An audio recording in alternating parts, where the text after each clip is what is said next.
गायत्री निवास में बने मंदिर में पंडित जी मां दुर्गा के सामने खड़े उनकी आरती कर रहे थे। उनके ठीक पास ही क्रीम कलर की सिल्क की साड़ी पहने गायत्री देवी ताली बजाकर आरती गा रही थी।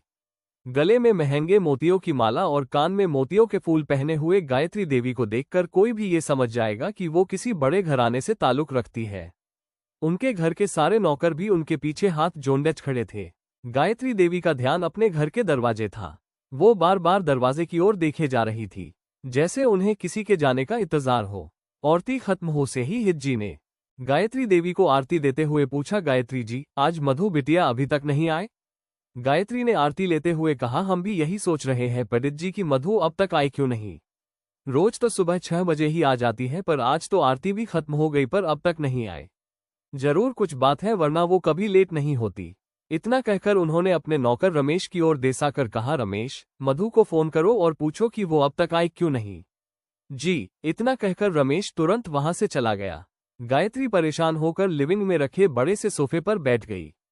पास खड़ी उनकी मेड सीमा ने उनसे पूछा, दादी माँ, आपके लिए नाश्ता बना दूं? गायत्री ने बिना कोई जवाब दिए सोफे के पास टेबल पर रखे फोन का रिसीवर उठाया और नंबर डायल करने लगी। दूसरी ओर बेल बज रही थी पर कोई फोन नहीं उठा रहा था। उन्होंने फिर से कोशिश की पर इस बार भी किसी ने फोन नहीं उठाया। गायत्री देवी ने परेशान होकर रिसीवर टेबल पर रख दिया। पास खड़ी सीमा ने फिर से पूछा, दादी माँ, आपको दवाई भी तो लेनी है। मैं आपका नाश्ता बना देती हूँ। गायत्री ने गुस्से में कहा, हमें भूख नहीं है, तुम जाओ। क्यों भूख नहीं आपको? इतना सुनते ही गायत्री देवी ने दरवाजे की ओर देखा। दरवाजे पर एक 23-24 साल बड़की पीले रंग की शॉर्ट कुर्ती पूड़ीदार पहने खड़ी थी, जिसने हरे रंग का दुपट्टा अपने गले में डाला हुआ था। रंग चौड़ा, काली काली कजरारी आंखें जिसमें हल्का सा काजल लगा हुआ था। एक लंबी सी चोटी जो उसने अपने दाएं कंधे पर डाली हुई थी। गुलाबी होंठों पर हल्की सी पिंक कलर की लिपस्टिक लगी हुई थी। होठों पर आ रही उस लड़की के बालों की एक लट जो उसकी खूबसूरती को और बढ़ा रही है। उसने अपने बाहें कंधे पर एक बैग टांगा हुआ था और वो अपनी चप्पलों को जोड़े हुए हाथ में लिए खड़ी थी। गायत्री उसे देखते ही मुस्कुरा दी और बोली, मधु। मधु ने अपनी चप्पलें दरवाजे पर पटकी और अंदर आए। उसने गायत्री के पैर छूकर कहा, गुड मॉर्निंग दादी माँ। गायत्री ने मुस्कुराते हुए मधु के सिर पर हाथ फेरते हुए कहा, गुड मॉर्निंग बेटा। वैसे ये चप्पलें हाथ में लिए क्यों खड़ी थी आप, और आज आपको इतनी देर कैसे हो गई? गायत्री ने सोफे से उठकर पूछा। मधु ने मुस्कुराते हुए मासूमियत से जवाब दिया, वो क्या है न दादी माँ, आज मेरी बस मिस हो गई और मुझे पैदल यहाँ तक आना पड़ा। और ये मेरी चप्पल, इसने भी मुझे रास्ते में धोखा दे दिया। टूट गई। गायत्री ने थोड़ा झुककर मधु की चप्पल की ओर देखा और कहा, बेटा, ये तो पूरी तरह टूट गई है। आपको इन्हें रास्ते में ही किसी इजबीन में फेंक देना चाहिए था, और आप पैदल क्यों आए? ऑटो से भी तो आ सकती थी। मधु ने मुस्कुराते हुए अपना बैग पर रखा और किल की ओर बढ़ते हुए बोली, चप्पल इतनी भी नहीं टूटी है दादी माँ, मैं जाते टाइम रास्ते में ठीक करवा लूंगी। इतना कहकर मधु ने किचन में बने वॉशबेसिन के पास रखी साबुन से अपने हाथ धोए और फ्रीज से मौसम्बी निकालकर फिर से लिविंग रूम में आ गई। उसने टेबल पर मौसम्बी की प्लेट रखी और खुद जमीन पर बैठकर मौसम्बी छिलने लगी। गायत्री सोफे पर बैठकर मुस्कुराते हुए मधु को देख रही थी। मधु ने मौसम्बी छीलते हुए कहा, वैसे दादी माँ, ये तो बहुत गलत बात है। अगर मैं थोड़ा लेट हो गई थी तो आपको नाश्ता कर लेना चाहिए था। आपको दवाई भी तो लेनी होती है और आप जानती हैं न कि आपका ख्याल रखना ही मेरा काम है। अगर आपका बीपी और शुगर 1% भी बढ़ा तो मेरी तो नौकरी ही चली जाएगी। तभी सीमा हाथों में चाय की ट्रे लिए वहां आए और उसने चाय मधु के सामने रखकर कहा, दीदी, आपके लिए चाय। मधु हैरानी से सीमा को देखने लगी। ये देखकर गायत्री ने तुरंत कहा, बेटा, इतनी दूर पैदल चलकर आए हैं आप। ये अदरक और तुलसी वाली चाय है, इसे पिएगी तो आपकी थकान उतर जाएगी। पर मैं घर से चाय पीकर आई हूँ दादी माँ, इसलिए सीमा, ये चाय आप पी लीजिए। मधु ने सीमा की ओर देखकर कहा।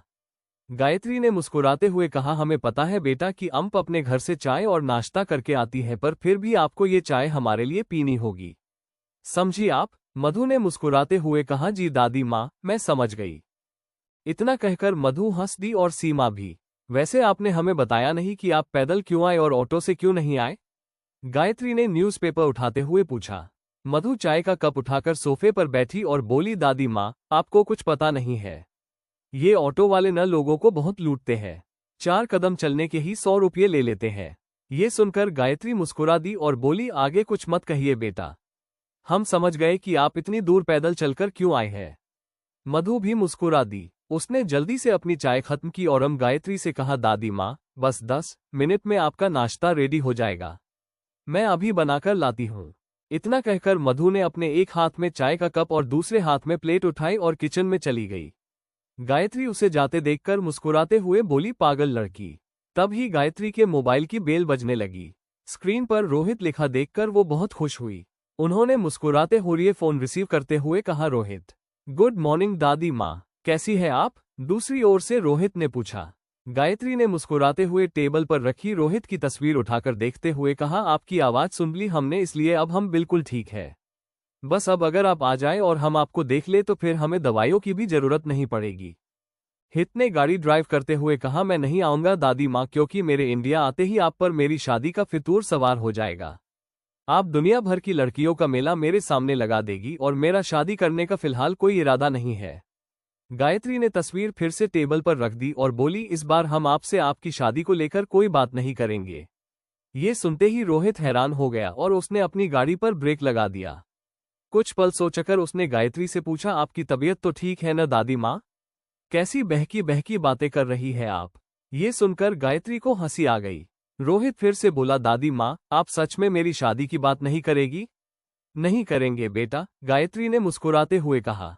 रोहित भी मुस्कुरा दिया और बोला, तो ठीक है दादी माँ, मैं आ रहा हूँ। क्या? गायत्री खुशी से चीखते हुए उठकर खड़ी हो गई। उनकी आवाज सुनकर मधु और घर के बाकी नौकर भागते हुए वहां आ गए। मधु ने गायत्री के कंधे पर हाथ रखकर पूछा, क्या हुआ दादी माँ? गायत्री ने कोई जवाब नहीं दिया, पर दूसरी तरफ से फोन पर रोहित बोला, हो दादी माँ, मैं आ रहा हूँ। मैंने आपको यही बताने के लिए फोन किया है किम, सब बहुत जल्द इंडिया 4 आ रहे हैं। ये सुनते ही गायत्री की खुशी का ठिकाना ही नहीं यहाँ और वो इमोशनल हो गई। रोहित ने गायत्री से पूछा, दादी माँ, आपके पीछे से जो आवाज आए वो उसी लड़की मधु की है ना, जो आपका ख्याल रखती है और जिसके नाम की माला आजकल आप दिन भर जपती रहती है? हाँ, गायत्री ने मुस्कुराते हुए मधु की ओर देखकर कहा। मधु भी गायत्री की ओर देखकर मुस्कुरा दी। दूसरी तरफ से रोहित ने कहा, दादी माँ, मैं फोन रखता हूँ, मुझे इंडिया आने के लिए पैकिंग करनी है, अपना ख्याल रखिएगा, बाय बाय बेटा। गायत्री ने इतना कहकर कॉल डिस्कनेक्ट कर दिया और रमेश से कहा, रमेश, सबके कमरों की सफाई करवाइए, हमारा परिवार वापस आ रहा है, हमारा रोहित आ रहा है। ये सुनकर सारे नौकर बहुत खुश हुए। जी दादी माँ, अभी करता हूँ। इतना कहकर रमेश चला गया और घर के बाकी नौकर भी अपना काम करने लगे। मधु ने गायत्री के पास आकर पूछा, दादी माँ, आपकी फैमिली आ रही है? हाँ बेटा, हमारे बेटे और बहू के साथ हमारा पोता रोहित और हमारी पोती रिद्धिमा भी आ रही है। अब इस घर की रौनक फिर से लौट आएगी, गायत्री ने इमोशनल होकर कहा और सोफे पर बैठ गई। पूरे 8 महीने बाद हम हमारे ऊदी को देखेंगे, वो हम्प्री आंखों के सामने होंगे। मधु, आप हमारे साथ खजराना सागेश मंदिर चलेगी? हमें भगवान का शुक्रिया अदा करना है, गायत्री ने मधु की ओर देखकर पूछा। मधु ने उनके घुटनों के पास बैठकर मुस्कुराते हुए कहा, जरूर चलूंगी दादी माँ, पर पहले आप नाश्ता करेगी, फिर अपनी दवाई लेगी और फिर हम दोनों मंदिर चलेंगे। ठीक है, गायत्री ने सिर हिला दिया और मधु मुस्कुराते हुए वहां से उठकर किचन में आ गई। गायत्री ने किचन में नाश्ता बना रही मधु की ओर देखकर मन ही मन कहा, अब हम आपसे आपकी शादी को लेकर कोई बात नहीं करेंगे रोहित, क्योंकि अब आप खुद हमसे आकर कहेंगे कि आप शादी करना चाहते हैं मधु से। इतना सोचकर वो बहुत प्यार से मधु का चेहरा देखे जा रही थी और मधु बिना उनकी ओर देखे उनके लिए नाश्ता बना रही थी। गायत्री ने फिर से मन ही मन कहा, जब से आप इस घर में आए हैं बेटा, तब से हम आपको अपने रोहित की दुल्हन बनाने के सपने देख रहे हैं। हमारा दिल कहता है कि हमारा ये सपना जल्द ही पूरा होगा। जब रोहित आपसे मिलेंगे तो आप उनका दिल भी वैसे ही जीत लेगी जैसे आपने हमारा दिल जीत लिया है। पिछले 6 महीनों में आपने एक बार भी हमें ये एहसास नहीं होने दिया कि हम इस बड़े से घर में अकेले रहते हैं, इसलिए अब हम आपको इस घर से कहीं नहीं जाने देंगे, कहीं नहीं। उपमा पकते ही मधु ने गैस बंद किया और एक बाउल में उपमा निकालकर ट्रे में रखा और फिर जूस का जग उठाकर जूस ग्लास में डालने लगी। तब ही उसके फोन की बेल बजने लगी। नंबर देखकर वो बहुत खुश हुई। उसने जग नीचे रखा जॉर प्लेटफॉर्म पर रखा, अपना की दोन उठाकर रिसीव करके कहा, जी माँ। दूसरी ओर से आरती ने कहा, कितनी बार कहा है कि मैं तेरी माँ नहीं हूँ, मुझे माँ मत कहा कर। ये सुनते ही मधु के चेहरे की मुस्कान छीन गई और उसने उदास होकर कहा, आई एम सॉरी, मुझसे गलती हो गई। आरती ने गुस्से में कहा, कल तेरे पापा को चेकअप के लिए हॉस्पिटल लेकर जाना है और अबीर के कॉलेज की फीस भी कल भरनी है। जी मुझे याद है, आप चिंता मत करिए, आज 1 तारीख है, मैं पैसे ले आऊंगी, मधु ने जवाब दिया। इतना सुनते ही आरती ने फोन काट दिया। मधु ने उदास होकर कहा, मुझे तो लगा था कि जब मैं घर से निकली थी तब आप सो रही थी, इसलिए आपने मुझे जन्मदिन की बधाई देने के लिए फोन किया है। ये सोचकर मधु के चेहरे की उदासी और बढ़ गई, पर उसने खुद को संभाला और ट्रे उठाकर गायत्री के कमरे में चली गई। गायत्री एक पुराना सा बक्सा लिए बेड पर बैठी उसने कुछ ढूंढ रही थी। मधु ने ट्रे बेड पर रखते हुए कहा, दादी माँ ये लीजिए आपका नाश्ता। गायत्री ने मुस्कुराते हुए मधु की ओर देखा और फिर बिना कुछ कहे फिर से बक्से में कुछ तलाशने लगी। मधु चुपचाप बैठी उन्हें देख रही थी। बक्से में से गायत्री ने एक पुरानी चुनरी निकाली और उसे देखकर मुस्कुराते हुए बोली, मधु ये हमारी चुनरी है। जब हम शादी करके इस घर में आए थे तो हमने यही चुनरी अपने सिर पर डाली थी और अब हम ये चाहने हैं फिर हमारे रोहित की दुल्हन यही चुनी को और इस